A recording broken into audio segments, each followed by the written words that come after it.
আমাদের এই বিভাগের এবং ভূতাত্ত্বিক বিজ্ঞান বিভাগের প্রায় 11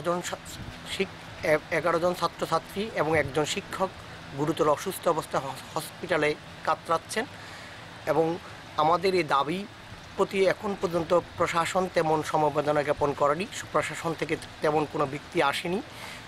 সুতরাং আমাদের দাবি মেনে অনতিবিলম্বে আমাদের দাবি মেনে আমাদেরকে ক্লাসে ফিরিয়ে নেওয়ার ব্যবস্থা করা হোক এবং যতক্ষণ পর্যন্ত এই দাবি না মানবে ততক্ষণ পর্যন্ত এই অনশন অব্যাহত থাকবে।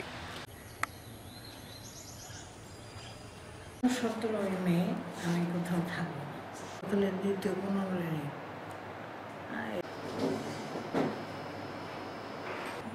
এই ভবনটি এত ছোট না যেখানে আর একটা বিভাগের জায়গা হবে না, এবং যখন একটি বিভাগ তাদেরই একই ফ্যাকাল্টির একটি বিভাগ যখন সাফার করছে জায়গার অভাবে, তখন তারা তাদেরকে অ্যাকোমোডেট করে নেবে, সেটাই আমাদের প্রত্যাশা। শিক্ষকদের সাথে সাথে তারা যদি এ ধরনের একটা আন্দোলনে যান তাহলে আমাদের ব্যথিত হওয়া ছাড়া তাদেরকে তো আর আমাদের জোর করার কিছু নাই, কিন্তু অবশ্যই বিশ্ববিদ্যালয়ের দাবি যে তারা এই আন্দোলন থেকে সরে দাঁড়াক এবং পরিবেশ বিজ্ঞান বিভাগকে গ্রহণ করে নিয়ে ওখানে একসাথে থাকুক। তারা নিজেরা আবার সমঝোতা করে নিতে পারে নিজেদের সুবিধার জন্য।